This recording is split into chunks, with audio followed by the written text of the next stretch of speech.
Hey guys, welcome back to the MVM Show. I'm Titus, your host, and today I've got a great guest on the phone with me today that I'm excited to bring to you. As you guys know, I'm a vet. Most of you know that I'm a vet as well.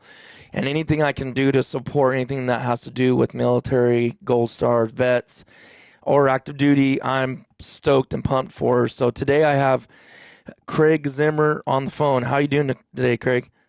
I'm good, man. I'm good. And you are with the Hero to hero to the line. Hero to the Line. And I kind of wanted to, okay, and I guess we didn't talk about this before, but I want to just jump right in. But before we do, can you share with everybody? Because sometimes, people, I like to do it at the beginning and like, where can we find you? Facebook, Instagram, website, all that. And then we'll start getting into the details here in a second. Yeah, most definitely. So we're on Facebook, Instagram, TikTok. All the handles are hero, the number two, the line. You can also go to our website at www.herototheline.org. And all of our information is on there, applications to get involved in the program, contact information for everybody involved. Okay, awesome. And you guys started, I believe, was 2020, correct?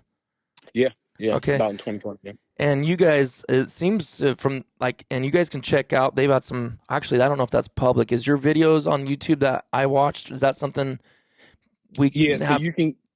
Yep. So Unleashed Canine is the group that we did that with. They do have a YouTube channel. So you can go to Unleashed Canine on YouTube, and that episode should be on there. Okay, perfect. So let's dig right in. I'd like to just kind of, Craig, I'd like to hear like your background, growing up, kind of where you grew up and family and stuff like that. And it just makes it a little more personal when we find out more about you. Yeah, for sure. So I grew up in Cincinnati, Ohio, born and raised. I got into duck hunting pretty young, probably in my, I don't know, early 20s or so. And then it kind of grew from there, got to the point to where I wanted a dog that would pick up some ducks. I got tired of kind of doing that on my own with a fishing pole, right? Yeah. So kind of got hooked up with somebody that helped me do some training on a dog, and man, I went to some hunt tests and got hooked and got stuck into the dog world, and it's been a fun ride. It's a great time, great thing to do with the family. Um, I got a brother and a sister. Yeah, I got one daughter. Awesome. I was a union electrician for about 15 years. So this is all fairly new to me, but we're learning as we go. Yeah. And I get that too because I'm kind of curious a little bit more about how the training part of it and all that stuff that you got into, because we talked a little bit yesterday and I was talking about how using Chris Aiken's DVDs. And what's funny is a guy, I don't know if you've heard of Lone Duck Outfitters. Yeah, Bobby Owens. Yeah. Actually did his podcast. Oh, okay. Awesome. Well, I think I emailed him. This was about 6 years ago. And I was like, hey, I'm looking into getting a dog, this and that, and training my dog. Do you have any references? Because at the time, he didn't really have stuff for the public. Yeah. So he suggested Chris Aiken's videos, and then that's how I hooked up to that. But once I went through it, I get feedback literally since I've had Rocky, which is my black lab, about how it encouraged them, that seeing a guy like me that has no prior experience, that you can do it. You don't got to pay $2,000, $3,000, $4,000 to have your dog trained. Even more than that, some guys are paying upwards of $10,000. Yeah, yeah. I mean, it People's sounds heads start insane. spinning when I start telling people what I have invested in my dog, Yeah. It makes people's heads spin. I mean, Right. so my dog is 100% pro trained. I didn't do any of the actual formal training on him at all. I do it now, which is what makes me. I'm good at a finished dog training, but I'm not good at puppy stuff. There's no way in the world I'm doing it. Well, But that being said, though, but you could see now. Like, okay, let me back up. Let's have a conversation there for a second. So you said something about people's heads would spin if they knew the money that you have invested in your dog. But at the same time, man, I think both of us would agree, after you have a dog like that, you see the value of that money, 100%, right? 100%. Like, the biggest thing that I try to explain to people is you don't have to go and invest the money like I did. Mhm. There's very different forms of what you can do in the dog world, and honestly, going through a pro and having my dog trained, I missed out on so much of Mhm. the quality time I get to spend with my dog. And he's 6 years old now currently, and Mhm. it's I've probably maybe have spent 2 years of his life with him, right? And he's been on the road most of the time. So when somebody learns how to do things on their own, which is what we try to teach our recipients, Mhm. it makes it so much more personal, and you can do a lot more with your dog today than you could even 5 years ago. There's so many sports out here, man. I mean, anything you can think of, a dog is capable of doing. Mhm. Mushroom hunting, shed hunting, rally, dock diving, agility sports, search and rescue, retriever trials. I mean, there's so many things you can do with dogs today. And when you really take the time and take that money that you would invest with a pro and invest into yourself, Mhm. buy the equipment. Um, I say buy time, but you really are. You need to put priorities in your life to make sure you got some extra time to go and train your dog. And I mean, it's 20-30 minutes a day if you got one dog. It's Right, not right. crazy. Right. And that was, I think, the biggest eye opener for me when I started doing it. It was like, man, I mean, technically you could even do 15 a day. It just depends how much time you want to spend. But it's like, this isn't what I thought. I thought it was, yeah, the puppy stage is I would say, I say the worst part and I don't mean it like it sounds. I'm just saying like it takes a ton of more time. First couple of weeks you have them, you got to wake up in the night, make sure they don't pee in their crate, or you got to set them up properly.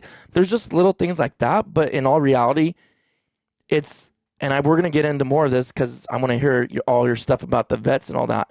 But I mean, this really applies to everybody, like anybody Oh, even 100%. thinking about getting a dog, right? Because Absolutely. Yeah.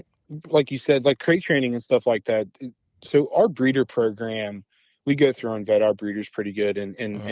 and we know what the majority of them do, bringing their puppies up before they go home. And the vast majority of really good breeders out there, those puppies go home and they're crate trained, Mm, right? They're started in the crate at a very young age. mm, So what you'll find is when you buy a dog from a breeder who's reputable, who really does all the health testing, and really puts the time in starting puppies and giving them a good foot forward to continue. mhm, Um, it's like nothing you've ever experienced. mhm. These dogs pick up things that so fast. I mean, I got puppies currently right now that just went home a couple months ago that are already starting to run their test. I mean, and they're 4 months old. Wow. I mean, and a lot of our recipients, it's kind of 50-50 right now, but a lot of them have never experienced dog work before, or they have some basic obedience training type um, knowledge, but the majority of them have never touched a hunt test dog or a duck dog or retriever trials or nothing. Wow. And they're being really successful. Yeah. That's, man, we could have a whole conversation on that and just what that does. But I want to definitely get into the meat and potatoes of why you're here today. And I'm writing questions already as we go, so I know we're limited on time, and that's how it always begins, like trying to think of questions. But man, We once can always do another one. exactly, exactly, and I think we will be for sure because I love nothing more than talking dog training. So, heard a little bit about your childhood. I'd like to hear more about how you started. Excuse me, hero to the line. Yeah, so it's kind of a crazy story. So I got my life kind of fell apart. Really, is where it all started. I suffer from pretty severe PTSD, and I went through my entire life in a kind of a zombie state, to be honest, for the majority of my adult life. And then I eventually had a mental breakdown, man. I lost everything. I got divorced and just kind of threw my whole life away. And through that, it threw me in a manic state to where I was suicidal. I was struggling with everything out there. And my dog has become my full-time service dog Mm, currently. And he saved my life a couple of times, man. I mm, wouldn't be on this planet without that dog. mm, And not just the dog itself, but the sport and the community that we have here. My best friends in the entire world are all through the dog sports. Mm. Everybody that I really associate in my life with on a regular basis are all dog people. It's just such a great, friendly community that I can call anybody, and it doesn't matter if we got different politics or whatever. Mm-hmm. We just sit and talk dog, and it's a great therapy for myself and for a lot of people. Yeah. And that's really why we started it. So I run a for-profit business as well, and it involves dogs, and that's all it ever is. And through that, I had access to a lot of puppies, and I had a lady reach out to me, and she wanted to donate a dog to a police department. And we started I was trying to help her find a breeding for her dog. And then from that, it just evolved into what we have today. I got a friend of mine who's a breeder, and I asked him, I was like, man, you want to just donate some puppies? He's like, yeah, absolutely. So we hooked up with a veterans organization that was a 501(c), got a list of vets from them to donate puppies to. And then from that, we developed our own program, our own vetting system, because it's very hard to just hand puppies to people. Mm-hmm. It's twice as hard to get a puppy from me as it is any breeder, because there's quite the vetting process. What is that process, Craig? Just out of curiosity. It's pretty simple, to be honest. You go to the website, click on how to join. There's an application. You fill it out. It's an email.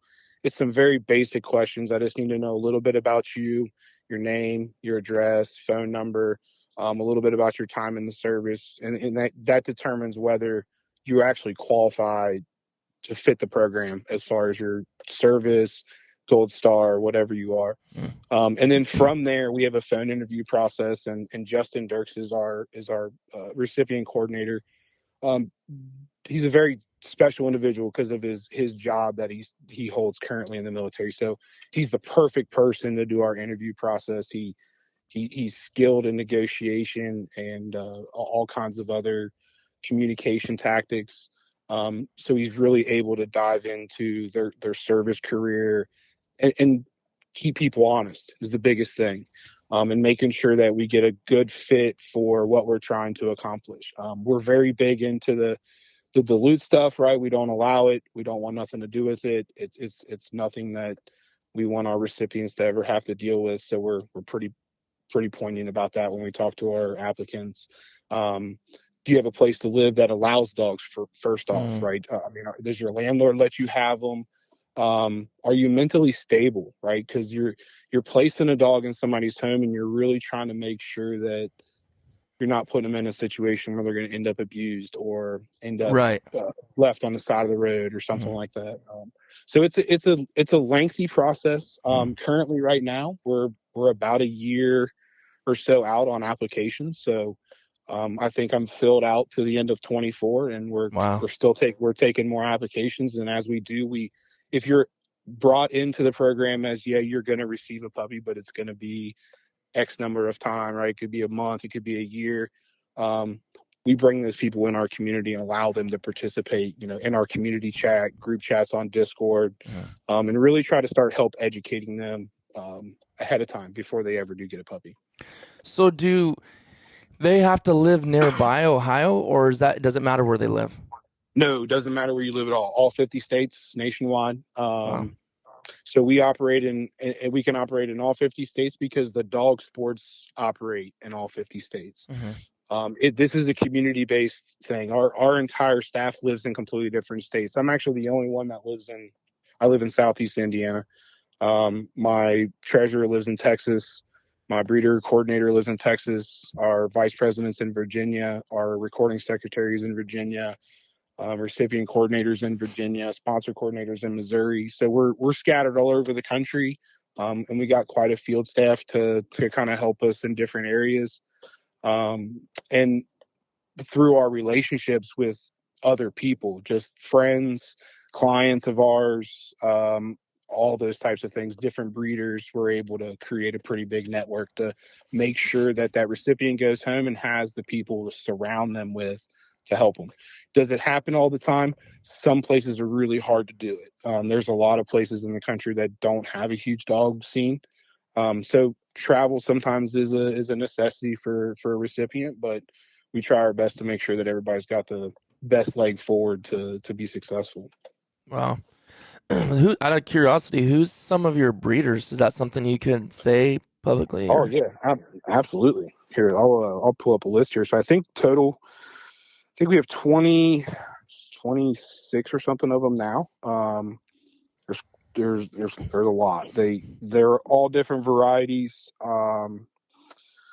Some some focus strictly on trial dogs. Some are just hunting dogs. But for instance, I'll kind of go through the list. So we got Big Water Dreams Retrievers in Kentucky, Sunset Hill Retrievers in Kentucky, DNR Kennels, Wolfden Retrievers, Lady Oaks Labradors, Gochi Labs, White River Retrievers, Roughneck Retrievers, Anderson Kennels, Three Lakes Labradors, Soggy Bottoms Retrievers, Silver Lion Kennels, Meadowview Labs, Firelight Retrievers, Homestead Retrievers, Southern Dream Retrievers, Bourbon Country Retriever, Quick Trigger Kennels, Womack Kennels, and then there's a few other ones that are not on there. There's Carl Stevens in South Georgia, and there's 3 or 4 other ones that we're in the process of adding now. Now, how do you decide? Is that just something you guys decide? Your group decides, okay, we have this recipient. He's gonna get a dog. I don't know if they pick what type or what. You just decide. What do you decide? Like which Yep. So kennel, what type of dog? So what we do, so our breeder program, there is an application process for them.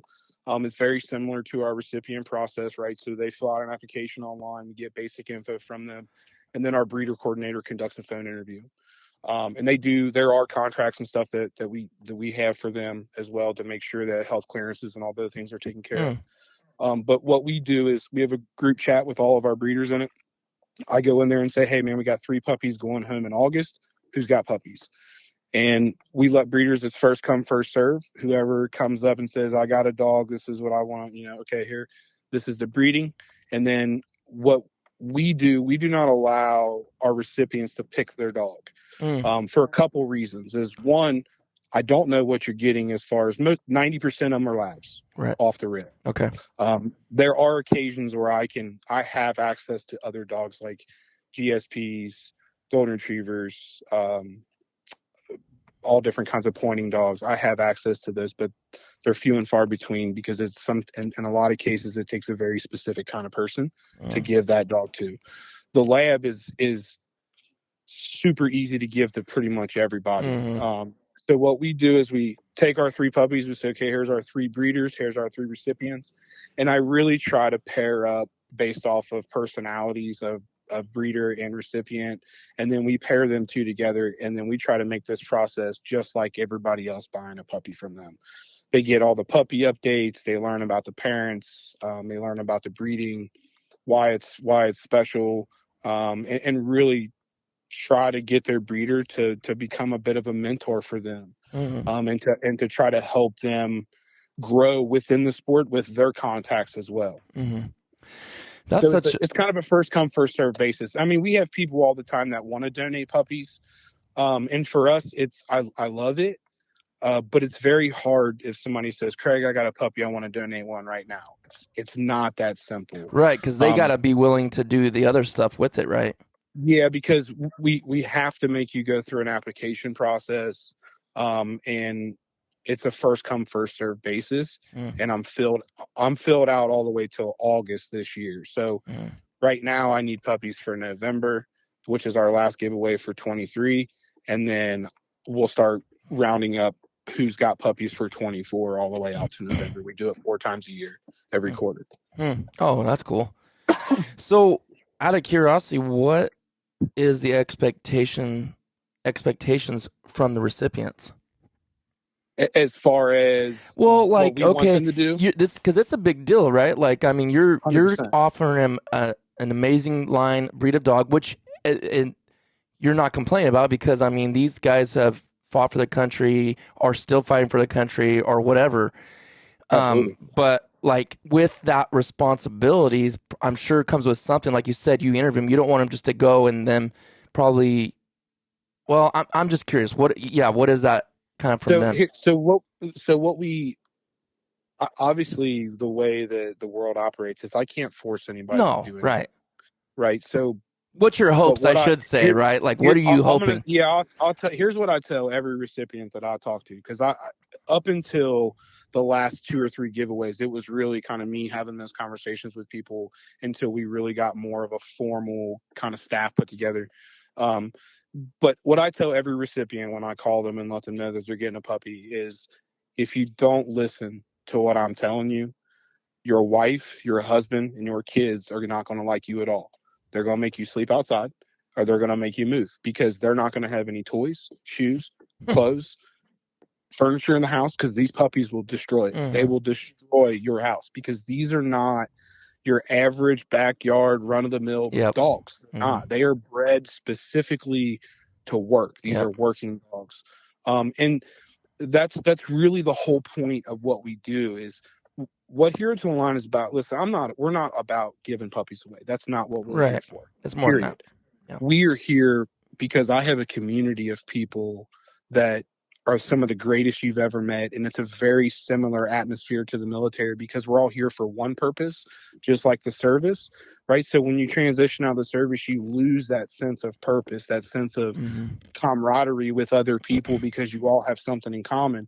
Well, in the dog world, man, everybody's got the same thing in common. So it Mm-hmm. doesn't matter who you are, where you come from, we're all friends and family. Yep. And there's drama within it. Don't get me wrong. It has its share of drama as well.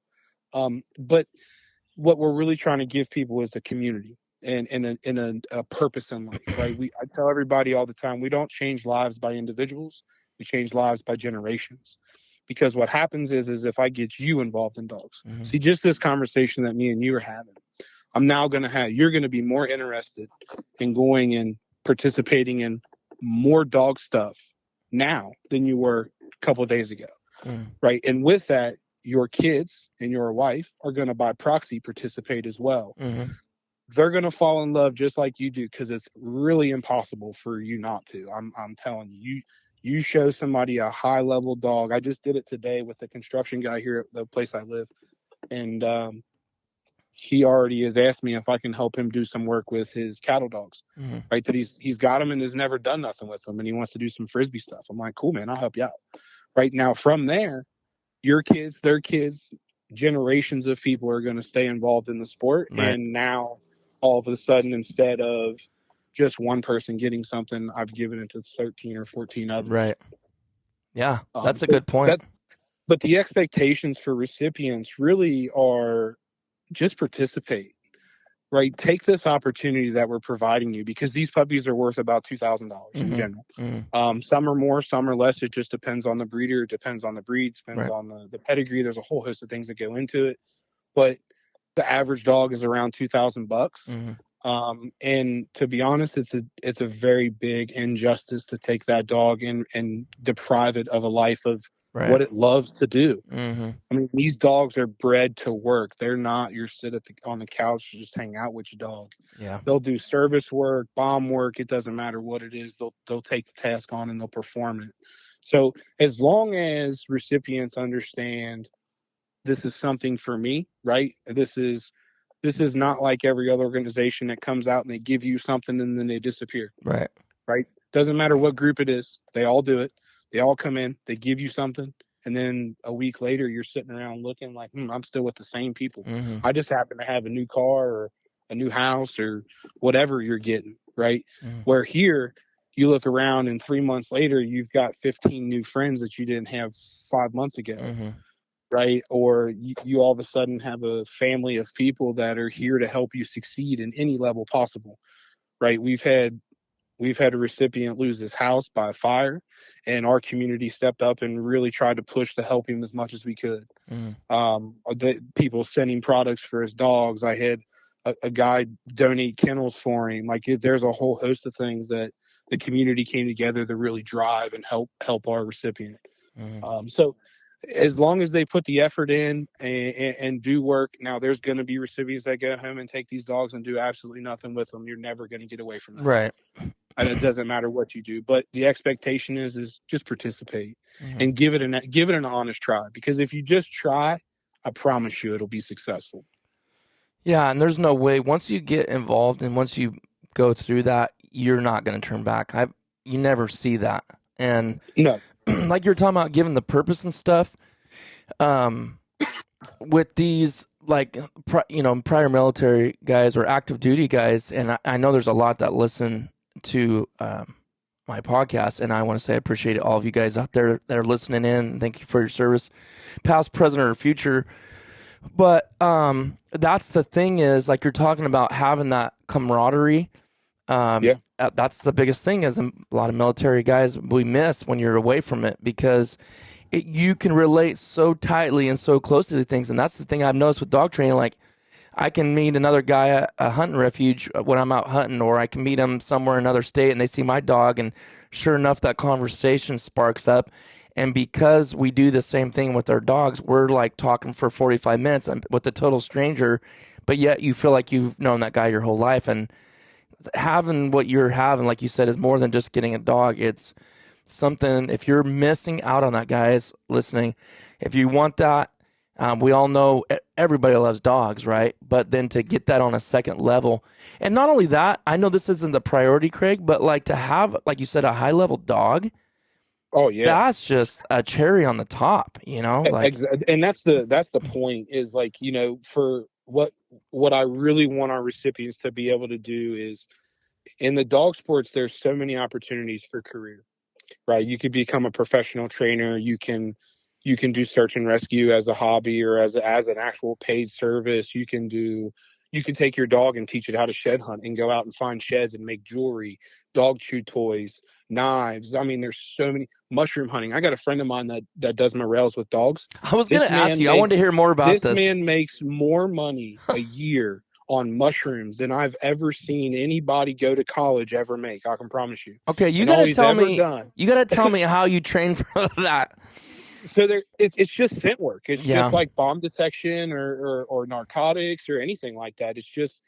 You're training the dog for the scent. And dude, I'm telling you, these guys go out here with these dogs and they make astronomical money on mushrooms. Oh yeah, I shed hunting. There's guys that go get truckloads of sheds, and they make dog chew toys. So what they do is they find all these sheds, they take them, they bring them home, they cut them down in 3.5-inch pieces, slice them in half, put them in a little bag, and sell them for dog chew toys and make a fortune. Yeah. Right. There's so many opportunities in our sport, and even on the breeding side of things. Now, what we really try to, so I'll kind of give you an idea. We hold all breeding rights for our dogs.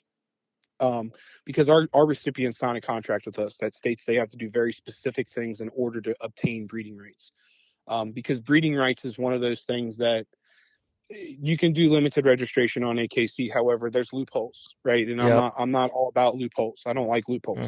So what we do is give a contract that you sign that states that you have to either get an HR or a senior title self-trained, which is a really basic hunting dog, right? A finished out meat dog is really what you're trying to accomplish. Those things are very obtainable by self-training and with a little bit of help. There's stuff that, like force fetch and collar conditioning, you can have pros help you in those things. And we have recipients that have mentorships with pros that help them.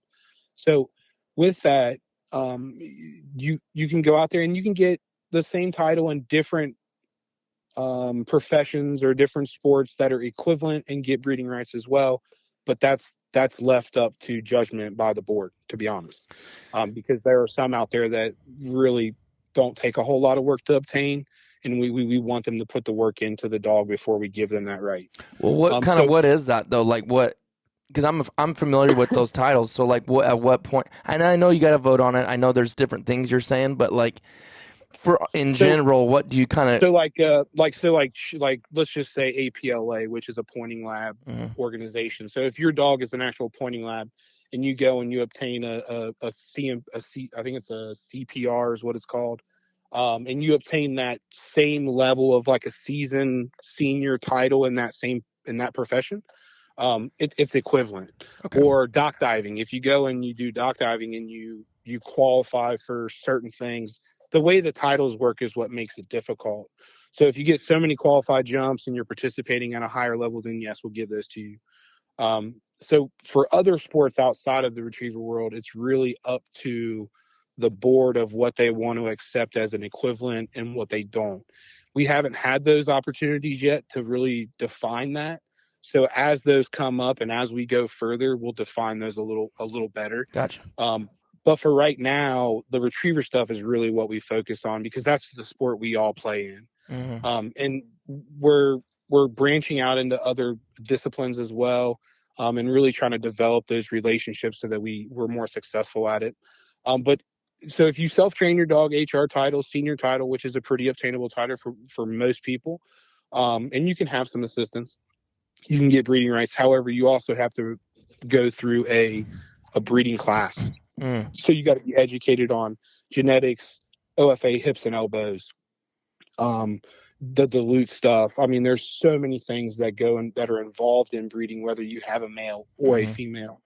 And then we also teach them in that program, if you do have a male, how to approach stud work and how to go about it in the right way. This is what I do professionally every day. So we go through and we try to teach our recipients those same things of this is what you look for. This is what you need to ask for. These are the things that you need to require. We have a lady, our legal advisor, who will help them write contracts for all of that. And is this all part of the deal, Craig, or is this additional? Yeah, Like, no, 100%. Holy smokes, All part of it. That's unbelievable. Everything we do. It's a community effort, man. It's the fact that we all do this professionally as a living. Right? We're either professional breeders, professional trainers.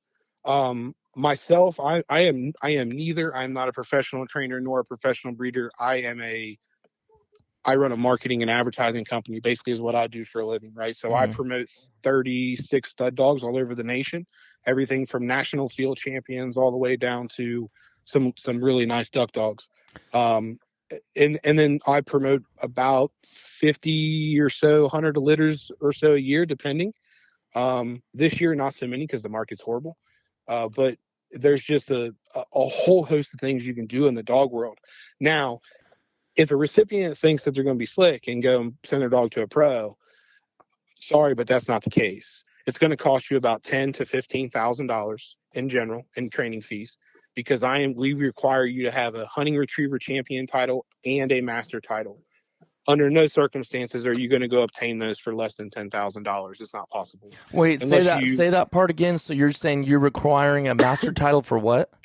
Yeah, so if they try to cheat the program and just send their dog to a pro, which is not what we're after, right? We're not after that. We want you to do the work. Yes.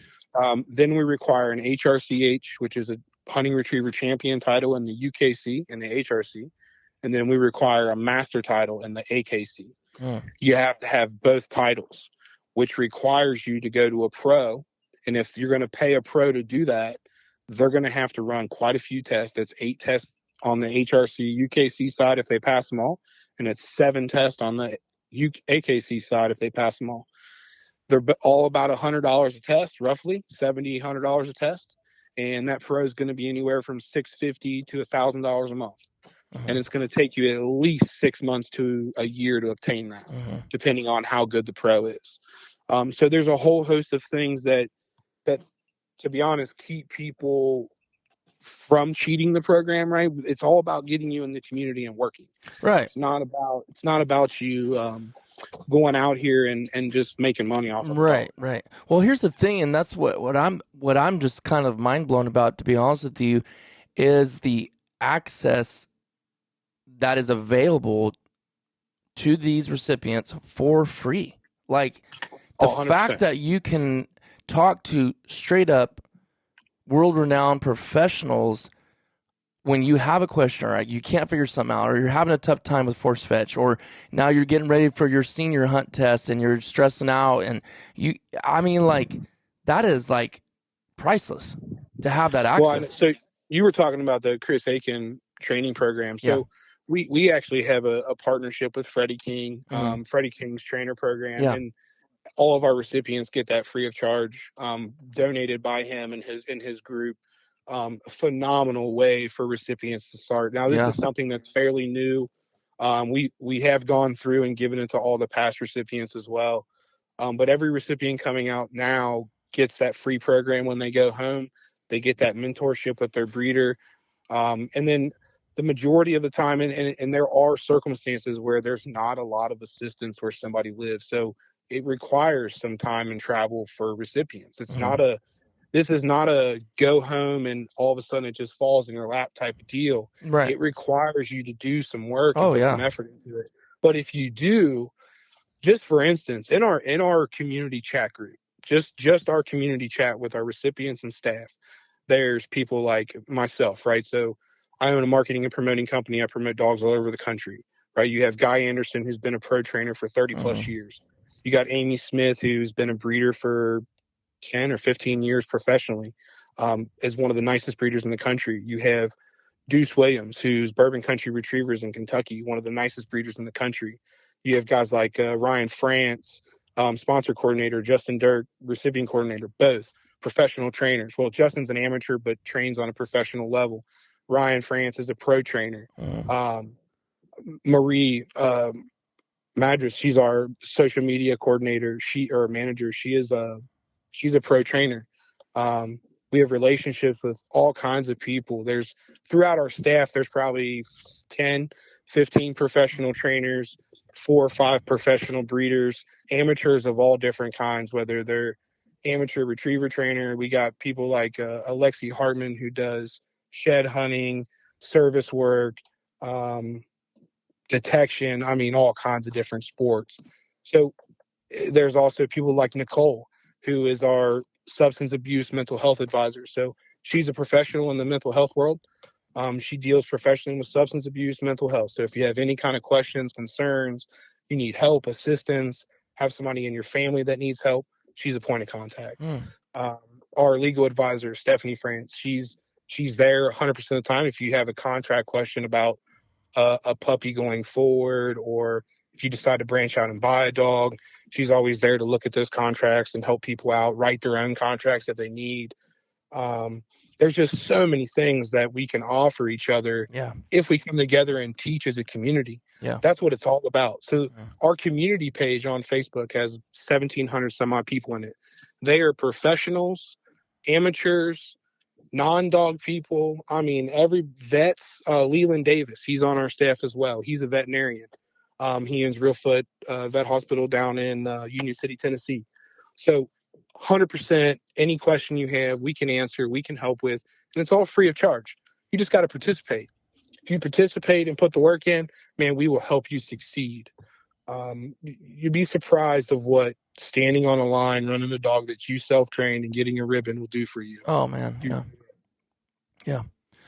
Well, just the value of that, it's just that's crazy. And like you said, you're not sending to him and they're doing the work, you are. But my point is, when I was doing it, Chris Aikens is actually, I have such high respect for him, because honestly, he sells the DVDs for people that want to do self-training, but like the fact he stands behind it, and I don't even know it, he never even asked me. Well, I called him, straight up called him one time. I was struggling with some force fetch.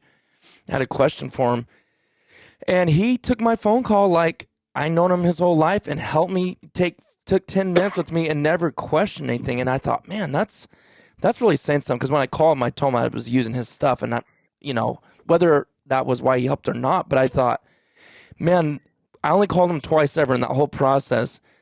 And knowing that you guys have Hero to the Line has an insane amount of people in so many different varieties, that I just want to encourage anybody listening that's thinking about applying for this or even getting a dog. Like, that is phenomenal to have that access. And that's so encouraging. Like, as someone that was training a dog or never done it before, man, you got the help you need. Like you said, the mentors there, that takes so much more guesswork out of it, 100%. It's even if you have a dog and you're a service member or a gold star or whatever, it doesn't, even if you're not, and you have a dog and you want to take part in that community, go to Facebook, Hero to the Line, punch it in the search bar. It's Hero to the Line community page. To jump on there, and if you have a question, put it in there, right? Ask it. There's no dumb question. Now, don't be surprised if there are some people that have some pretty poignant opinions about certain things, because everybody does. However, we do police our community page very well. We do not allow any kind of soliciting or anything like that. But if you have questions or you need help with something, I guarantee you there is somebody on there that has either done it, experienced it, or going through it right now, and they're all wanting to know the same thing. So we get everybody involved, man. If you want to get involved and be a part of it, come on over. We allow participation from anybody. As far as receiving a puppy, like I said, that process is a little different than the average, right? So there is a bit of a process to go through to really take part in the entire program. However, even if you already have a dog, apply, right? Apply. Because worst case, you don't get a puppy, but guess what? We want to make sure that you get that same help as everybody else. And we'll just let you into the community, right? Come on into the community, participate in our group chats on Discord, participate in, ask questions, right? Can I give you access to everything? No, not by no means. That's kind of a no. I get yelled at. Like that's not necessarily because I don't want to. I just get yelled at. But definitely, I mean, we have people in our program now or we did up until recently, that didn't have a dog, and she was literally a recipient just to learn and be educated because she already had a puppy. Unfortunate circumstances made it to where she no longer had that puppy. So we are giving her dog this August. There's all kinds of opportunities to do anything and everything you can think of. It's not just about, applying for a free puppy, man. This is really about building a community that's larger and better. And guys like you said with Chris, taking your phone call, man, there's really not many pros out there. There are a few. I'm not going to say that there are a few. But there's very few out there that won't take that phone call and at least answer your question. Yeah. If you got a problem or something. Now, are they going to give you all their secrets? Yeah, probably not. Yeah. However, if they don't, just call and I'll be like, yeah, listen, this is what they're doing. I don't have problems giving away all the secrets because there really is no secret. It's all been done before. Somebody's done it before them, and you can go and learn the same thing that they do and do it even better. Yeah. And that's the whole point, man. If we can build a new community of people, grow this sport, make it a household thing for everybody, you can save so many lives with dogs. Yeah. It's not even funny. That's so awesome, man. Well, I really appreciate what you do, and I know we're kind of out of time because you had some appointments, and I've got someone knocking on my door right now. But Craig, why don't you? I appreciate. Come on, Craig Zimmer, founder and president of Hero to the Line. You can check him out. Hero to the Line. Hero with the number 2, theline.org. Check him out on Facebook, Instagram, and man, I really appreciate what you're doing and coming on this podcast today. Man, I appreciate you giving us the opportunity. And this is it's a big deal. And I welcome everybody to come and participate. Again, man, throw us a like on Facebook and Instagram, TikTok. If you want to get involved, our contact information is everywhere. Go to our website, click on how to join. There's applications for breeders, trainers, pro staff, applicants, you name it. Go on there, fill it out, send an email to the right person. And we'll get in touch with you and try to get you in the correct place. Be patient. There's a lot going on, and I do lose people from time to time. So if you don't hear from me right away, man, bug the crap out of me and get a hold of me. My phone number is posted literally everywhere all over the internet. And so is some of our staff members as well. So participate, come fill out an application, and I look forward to seeing as many people as possible. All right. Thanks again, Craig. Appreciate that. All right, guys. Hope you enjoyed this one. And like I said, go check out the site. And if you're interested, please do apply. I mean, that's just an incredible opportunity. So thanks for listening, and we'll see you guys on the next one.